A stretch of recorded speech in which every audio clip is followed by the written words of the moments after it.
Hello friends, welcome to education board. Education board में आपका स्वागत है। फ्रेंड्स, हम पढ़ रहे हैं इंडियन हिस्ट्री और इंडियन हिस्ट्री में हमारा पहला चैप्टर है प्राचीन भारतीय इतिहास के स्रोत, जिसमें हमने धर्म ग्रंथ को कंप्लीट कर लिया था और आज हम पढ़ेंगे ऐतिहासिक ग्रंथ। ऐतिहासिक ग्रंथों में सबसे पहली जो हमारी बुक है वह है अर्थशास्त्र। और अर्थशास्त्र के रचयिता हैं कौटिल्य। इनको विष्णुगुप्त भी कहा जाता है और चाणक्य भी कहा जाता है। यह चंद्रगुप्त मौर्य के प्रधानमंत्री थे। और इस बुक से हमें जो जानकारी मिलती है वह है आर्थिक, सामाजिक, राजनीतिक व्यवस्था के बारे में। ठीक है। नेक्स्ट बुक है हमारी अष्टाध्यायी। अष्टाध्यायी के रचयिता है पाणिनि। यह अष्टाध्यायी संस्कृत व्याकरण का प्रसिद्ध ग्रंथ है और इनका जो समय काल माना जाता है वह 400 ईसा पूर्व माना जाता है। इस ग्रंथ से हमें मौर्य से पहले की जानकारी मिलती है, यानी कि मौर्य जो काल था उससे पहले की जानकारी, उसकी राजनीतिक दशा की जानकारी हमें अष्टाध्यायी से मिलती है। नेक्स्ट बुक है हमारी महाभाष्य। महाभाष्य के रचयिता पतंजलि हैं। इनका जो समय काल माना जाता है वह 150 ईसा पूर्व तक माना जाता है। यह शुंग वंश के संस्थापक पुष्यमित्र शुंग के पुरोहित थे। और इस बुक से हमें जो जानकारी मिलती है वह शुंग वंश के बारे में जानकारी मिलती है। फ्रेंड्स, ये फैक्ट्स हैं और इन फैक्ट्स को याद करना पड़ेगा। नेक्स्ट बुक है हमारी मालविकाग्नि मित्रम।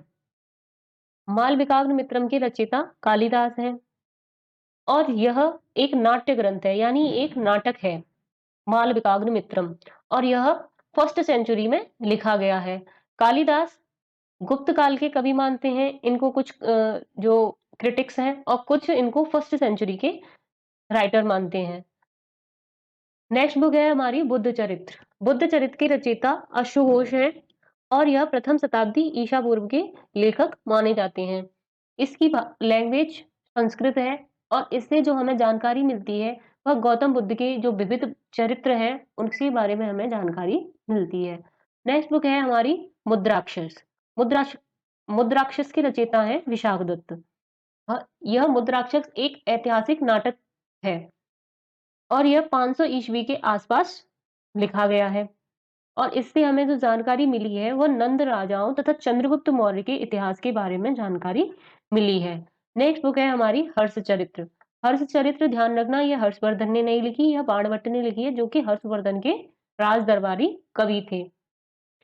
इसकी जो लैंग्वेज है वह संस्कृत है और इससे हमें जो जानकारी मिलती है वो हर्षकालीन भारतीय इतिहास के बारे में जानकारी मिलती है। नेक्स्ट बुक है हमारी राजतरंगिणी। राजतरंगिणी आप याद रखना, इसमें कश्मीर के इतिहास के बारे में लिखा हुआ है और यह कलहण ने लिखी है। इसकी लैंग्वेज संस्कृत है और इसमें ऐतिहासिक ग्रंथों को सबसे पहले क्रमबद्ध किया गया था। नेक्स्ट बुक है हमारी चचनामा। चचनामा के रचयिता हैं अली अहमद। इसकी भाषा फारसी है और इसमें जो जानकारी मिली है वो अरबों का सिंध पर विजय, इसकी जानकारी हमें इससे मिलती है। नेक्स्ट बुक है हमारी गार्गी संहिता। गार्गी संहिता के रचयिता हैं कात्यायन। इसका विषय क्या है? इसका विषय है ज्योतिष, यानी एस्ट्रोलॉजी के बारे में इससे जानकारी मिलती है। इसमें भारत पर होने वाला यवन आक्रमण की भी जानकारी हमें इससे मिलती है। अब हमारा जो दूसरा टॉपिक है इसमें ऐतिहासिक ग्रंथों में, वह है विदेशियों का विवरण। यानी कि बहुत सारे विदेशी हमारे भारत में आए तो उन्होंने क्या क्या लिखा हमारे भारत के बारे में। तो सबसे पहले हमें जो देखेंगे इसमें 4 तरीके के राइटर्स देखेंगे। सबसे पहला यूनानी रोम लेखक, दूसरा चीनी लेखक, तीसरा अरबी लेखक और अन्य लेखक। ये चारों हम इसमें पढ़ेंगे। फिर सबसे पहले हम देखते हैं यूनानी रोम लेखक। इसमें सबसे पहला जो नाम आता है वह आता है टेशियस का। यह ईरान का राज्य वैद्य था और इसने जो भारत के बारे में लिखा है वह आश्चर्यजनक है, यानी कि जिस पर विश्वास नहीं किया जा सकता, अविश्वसनीय है।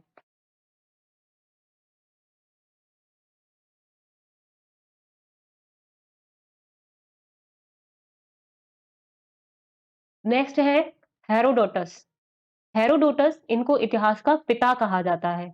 इन्होंने एक बुक लिखी है हिस्टोरिका।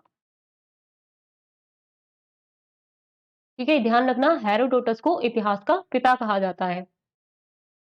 नेक्स्ट राइटर है मेगास्थनीज। मेगास्थनीज सेल्यूकस निकेटर का राजदूत था।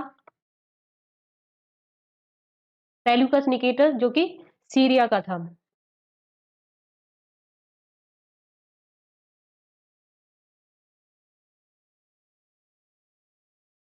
और इसने एक बुक लिखी है इंडिका, क्योंकि यह चंद्रगुप्त मौर्य के राज दरबार में आया था राजदूत बन के। राजदूत है तो किसी न किसी के तो दरबार में आएगा ना, तो यह चंद्रगुप्त मौर्य के राज दरबार में आया था। और इसने पुस्तक लिखी है इंडिका। इस बुक से हमें जानकारी मिलती है मौर्यकालीन व्यवस्था के बारे में। ठीक है। नेक्स्ट राइटर है डायमिकस। डायमिकस सीरियन नरेश अंतियोकस का राजदूत था और यह बिंदुसार के दरबार में आया था।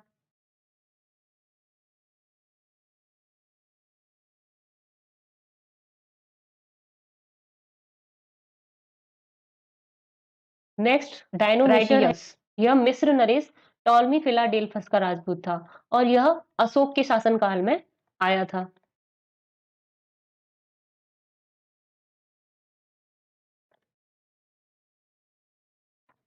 ठीक है। ये क्वेश्चन पूछे जाते हैं कि ये जो यूनानी रोम लेखक हैं, ये किसके शासनकाल में भारत आए थे? जैसे कि मेगास्थनी चंद्रगुप्त मौर्य के में आया था, डायमिकस बिंदुसार के में, डायनोसियस अशोक के दरबार में। तो ये क्वेश्चन पूछे जाते हैं। नेक्स्ट राइटर है हमारा टॉलमी। टॉलमी ने एक बहुत ही इंपॉर्टेंट बुक लिखी है, वह है भारत का भूगोल, और यह दूसरी शताब्दी में लिखी गई है। ठीक है। नेक्स्ट राइटर है प्लानी। प्लिनी ने एक बुक लिखी है नेचुरल हिस्ट्री। इसमें भारत की वनस्पति के बारे में और जीवों के बारे में लिखा है।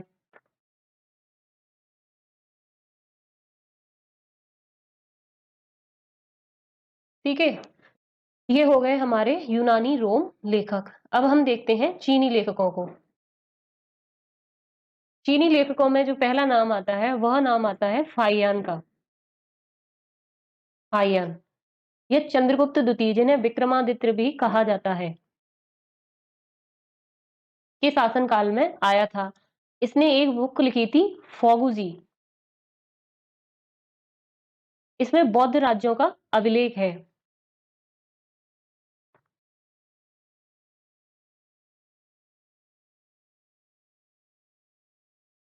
और इस बुक से हमें जो जानकारी मिलती है वह गुप्त काल की मिलती है, क्योंकि यह गुप्त काल में आया था, इसीलिए हमें जो जानकारी मिलती है वो गुप्त काल की मिलती है। चंद्रगुप्त द्वितीय जिन्हें चंद्रगुप्त विक्रमादित्य भी कहा जाता है, यह गुप्त काल के शासक थे। ठीक है। नेक्स्ट जो राइटर है वह है हेनसांग।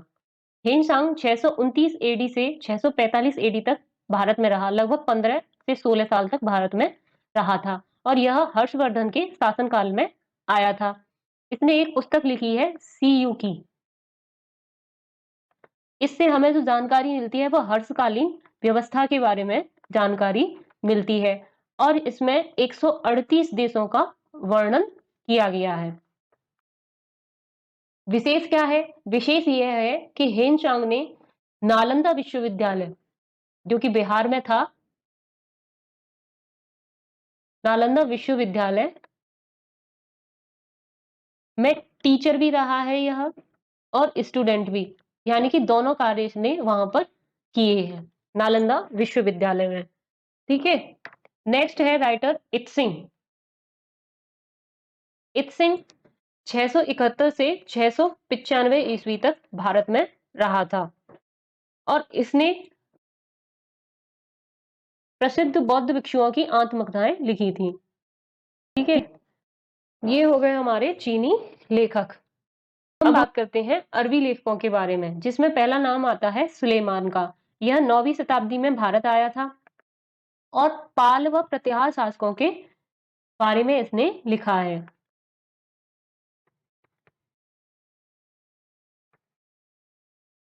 ठीक है। इसके बारे में बस इतना ही ध्यान रखना है। नेक्स्ट राइटर है अल बरूनी। अल बरूनी के बारे में आपको स्पेशली याद रखना है, क्योंकि यह पूछा जाता है। अल बरूनी महमूद गजनवी के साथ भारत आया था। महमूद गजनवी वह था जिसने सोमनाथ का मंदिर लूटा था। ने सोमनाथ पर 17 बार आक्रमण किया था, और 1025 में भारत ये सोमनाथ के मंदिर को लूट लिया था। इसने एक पुस्तक लिखी है किताब उल हिंद, और इसको भारत की खोज भी कहते हैं।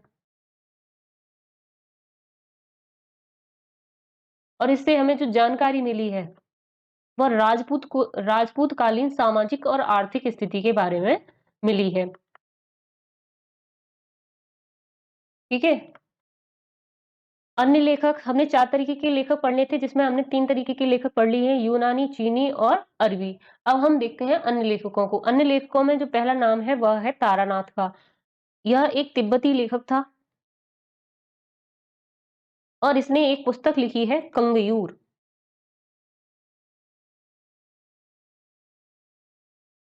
ठीक है। नेक्स्ट है मार्को पोलो। यह इटली का यात्री था। ये क्वेश्चन पूछा जाता है कि मार्को पोलो कहाँ का यात्री था, तो ये इटली का था और इसने 13वीं शताब्दी में भारत की यात्रा की थी। और इसने जो लिखा है वो पांड्य के बारे में लिखा है, क्योंकि यह 13वीं शताब्दी में पांड्य के शासनकाल में भारत आया था।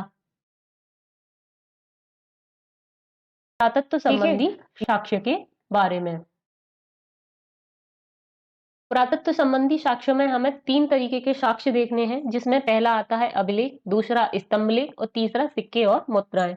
अब अभिलेख और स्तंभ लेख में क्या डिफरेंस है? अभिलेख तो कोई भी पत्थर कैसा भी किसी भी आकृति का हो गया और उस पर लिख दिया तो वो हो गया अभिलेख। और स्तंभ लेख होता है एक सीधा कोई स्तंभ खड़ा हुआ है और उस पर लिख दिया, वो हो गया हमारा स्तंभ लेख। ठीक है। तो बस यही डिफरेंस है, लिखा सेम जाता है दोनों पे, जो इस पे लिखा जाता है वो इस पर भी लिखा जाता है। अब महत्वपूर्ण जो इंपोर्टेंट अभिलेख और स्तंभ लेख हैं हम उनको देखते हैं। हम इसमें 3 चीजें देखेंगे। इसमें देखेंगे कि ये जो अभिलेख है वह किस शासक के काल में लिखे गए और इससे हमें जानकारी किसकी मिलती है। सबसे पहला हमारा अभिलेख आता है वह है हाथी गुम्फा अभिलेख। ये याद रखना, ये बहुत ही इंपॉर्टेंट है। हाथी गुम्फा अभिलेख, इसमें कलिंग राजा खारवेल ने लिखवाया है और इसकी जो भाषा है पाली है। ठीक है। और यह कलिंग राजा ने स्वयं लिखा है। और इसमें सबसे इंपॉर्टेंट चीज क्या है कि इसमें भारतवर्ष शब्द का सर्वप्रथम जिक्र किया गया है। ठीक है। नेक्स्ट आता है जूनागढ़ अभिलेख। जूनागढ़, जिसको गिरनार अभिलेख भी कहते हैं, इसमें रुद्रदामन ने लिखवाया था और इसमें शक शासक रुद्रदामन की ही जानकारी मिलती है। नासिक गुहा अभिलेख, इसमें नेक्स्ट है नासिक गुहा अभिलेख। यह गौतमी बलसरी ने लिखवाया था और इसमें धार्मिक सहिष्णुता के बारे में पता चलता है। ठीक है। नेक्स्ट जो स्तंभ लेख है वह है प्रयाग स्तंभ और यह लिखवाया था समुद्रगुप्त ने।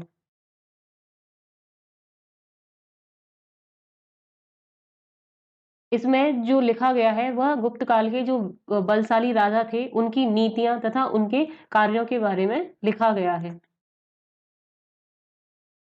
ठीक है। नेक्स्ट जो अभिलेख है वह है ऐहोल अभिलेख। ऐहोल अभिलेख यह चालुक्य नरेश पुलकेशन द्वितीय ने लिखवाया था।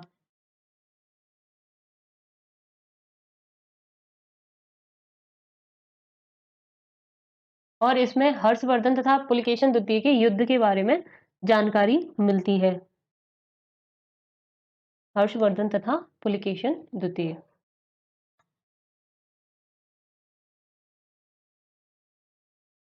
नेक्स्ट आता है हमारा ग्वालियर अभिलेख। ग्वालियर अभिलेख जो लिखवाया था वह गुर्जर प्रतिहार शासकों ने लिखवाया था।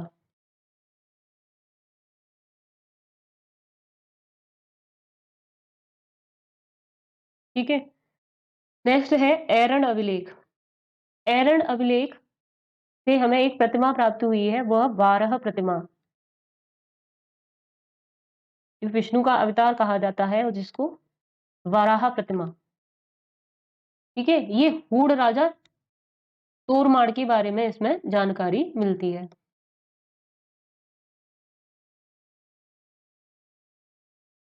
और सबसे इंपोर्टेंट ये वाला अभिलेख है एशिया माइनर का बोगस कोई अभिलेख। यह सबसे प्राचीन अभिलेख है और इसमें इंद्र, वरुण, मित्र आदि की जो वैदिक देवताएँ थे, उनके बारे में इसको जानकारी मिलती है। ठीक है? ये हो गए हमारे यहाँ पे कंप्लीट स्तंभ लेख और अभिलेख। अब हम देखते हैं हमारे सिक्के और मुद्राएँ।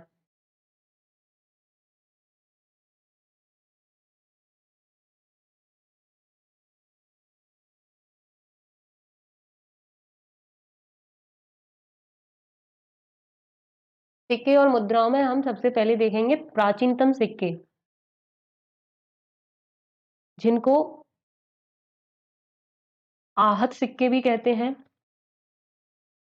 और पंचमार्क भी सिक्के कहते हैं। अब आहत सिक्के क्या होते हैं? आहत सिक्के होते हैं जिसपे कोई भी आकृति नहीं होती, बस कोई धातु का टुकड़ा लिया और उसपे ठप्पा लगा देना किसी चीज़ का, मोहर लगा देना, वही होता है आहत सिक्के।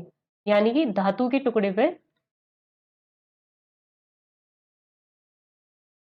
विशेष ठप्पा लगाना।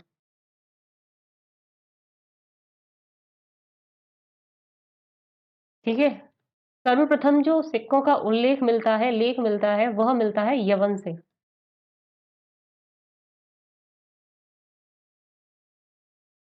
और और क्या है इसमें कि अरिकमेडु, जिसको आज पुदुचेरी भी कहा जाता है, अरिकमेडु से रोमन सिक्के प्राप्त हुए हैं।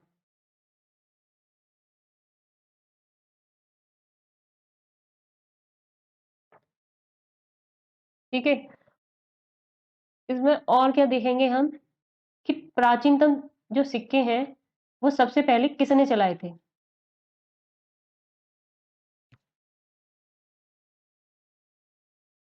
मौर्यकालीन शासक जो थे, जिसमें चंद्रगुप्त मौर्य, अशोक, बिंदुसार आते हैं, इन्होंने सर्वाधिक सिक्के चलाए थे।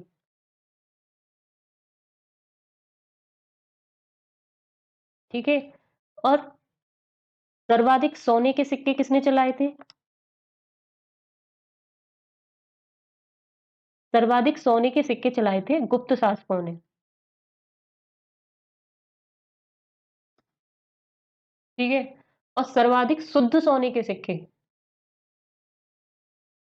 यहाँ पे तो सर्वाधिक सोने के सिक्के हैं, लेकिन शुद्ध सोने के सिक्के, शुद्ध सोने के सिक्के चलाए थे कुषाण शासकों ने।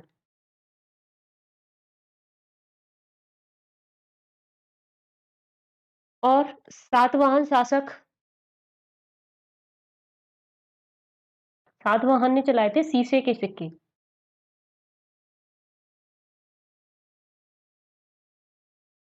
नेक्स्ट इसमें हम एक और ध्यान रखेंगे, जो हुमायूं था, मुगल शासक हुमायूं, उसने चमड़े के सिक्के चलाए थे।